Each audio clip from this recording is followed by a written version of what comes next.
किसान भाइयों नमस्कार। आज मेरे साथ ये जालना महाराष्ट्र से 3 किसान आए हुए हैं। अनार, मौसमी और सामान्य फसलें।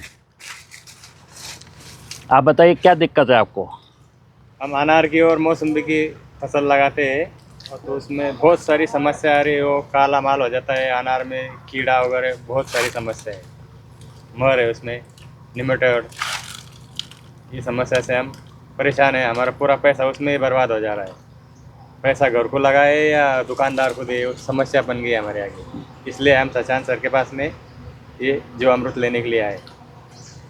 एक चीज़ बताइए किसान भाइयों, सुनना जो मैं अक्सर कहता हूँ,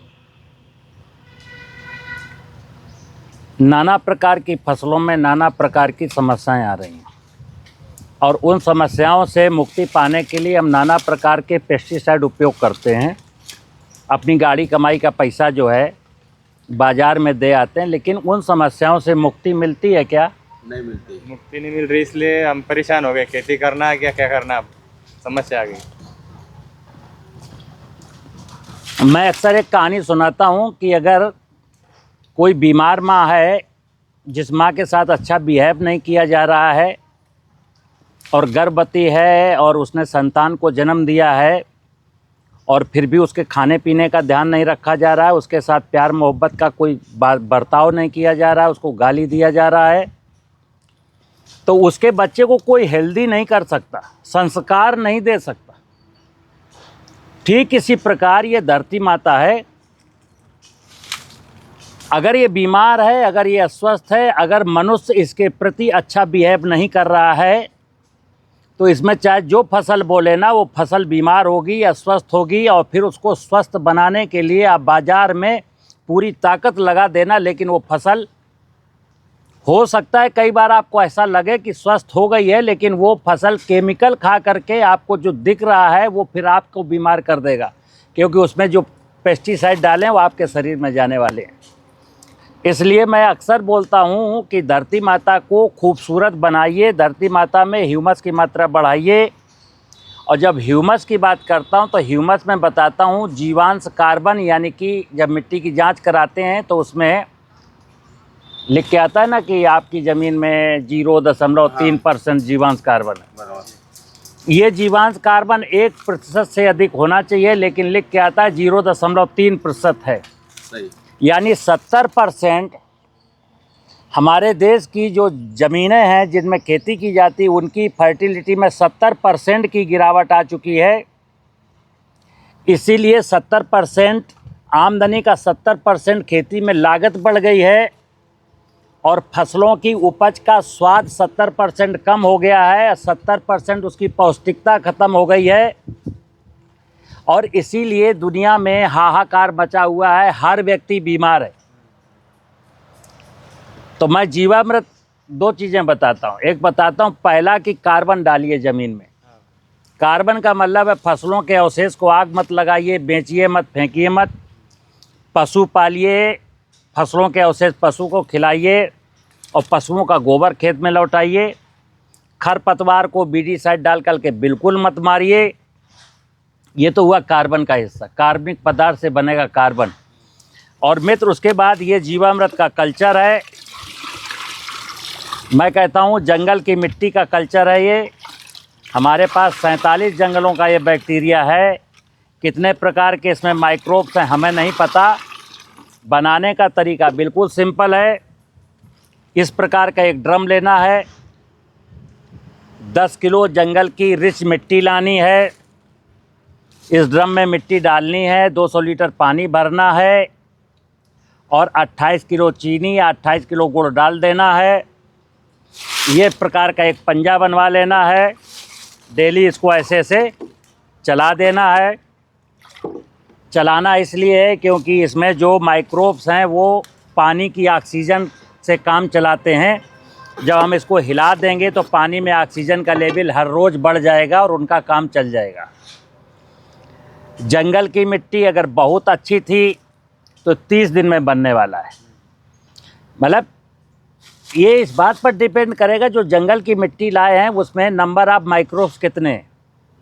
अगर जंगल की मिट्टी बहुत रिच है तो 30 दिन में बनेगा, माइक्रोब्स की संख्या थोड़ी सी कम है तो 40 दिन में बनेगा, और बहुत कम है तो हो सकता है 50-55 दिन लगे। किसान भाई आप हमसे पूछते हो कि कितने दिन में साफ बन जाएगा, मैं क्या जानूं कि मिट्टी कैसी है आपकी।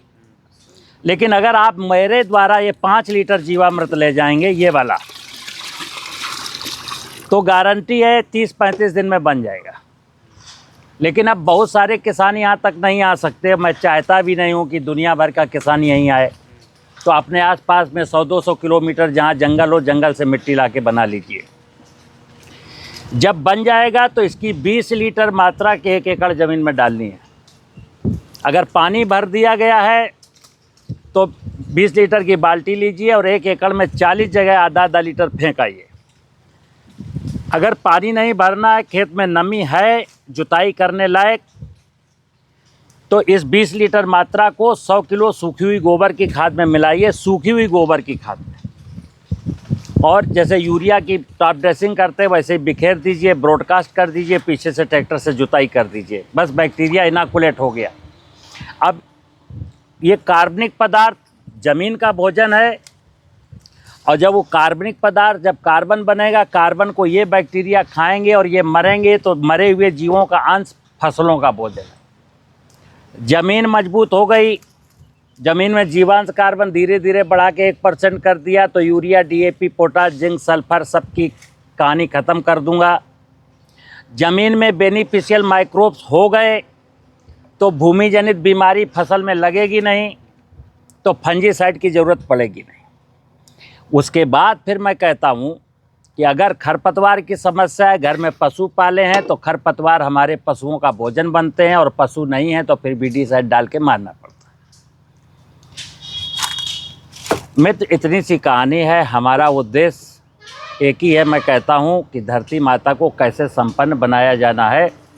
अगर धरती माता मेरी संपन्न हो गई, यानी उसमें जीवांश कार्बन या ह्यूमस की मात्रा 1% से ज़्यादा पार हो गई, तो आपको फिर किसी भी रासायनिक निवेश की ज़रूरत नहीं पड़ेगी। यहाँ तक कि जो आप किसी फसल को बोने के लिए 4 जुताइयाँ करते हो, 2 ही जुताइयों में काम हो जाएंगे। यहाँ तक कि अगर गेहूं में आप 5 पानी लगाते हो तो 2 ही 3 पानी में गेहूं निकल जाएंगे। हो जाएगा। क्यों?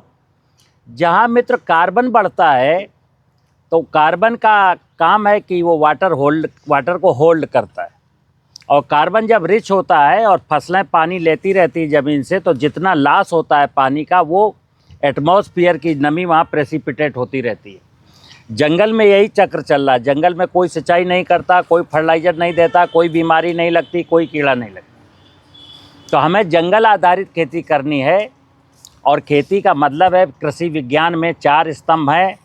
ज़मीन फर्टाइल हो, ज़मीन के नीचे 30-40 फुट पर वाटर लेवल हो, खेत की मेड़ों पर खूब नाना प्रकार के पेड़ लगे हों, वृक्ष लगे हों, और नाना प्रकार के जीव जंतु विचरण करते हों। तो ज़मीन, जल, जंगल और जीव, यही सनातन है। इसी को नेचुरल फार्मिंग कहते हैं।